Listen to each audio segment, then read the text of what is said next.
Welcome to the Webgility Portal series, where we'll walk you through the different options and areas available to you with your Webgility subscription. In this video, we'll cover the process of requesting cancellation of your account. If Webgility is no longer needed in your organization, or if your accounting workflows have simply changed, it's useful to know where to start this process.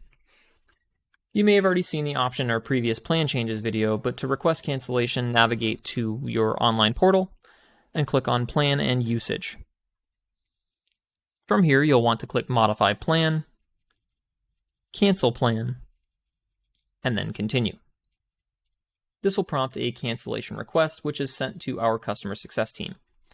Once filled out, your account manager will reach out to process the cancellation, but take some time to look at some of the insights provided below. You can see estimated time saved, manual labor costs, and total number of orders processed. If you're sure you want to cancel from here, click Continue.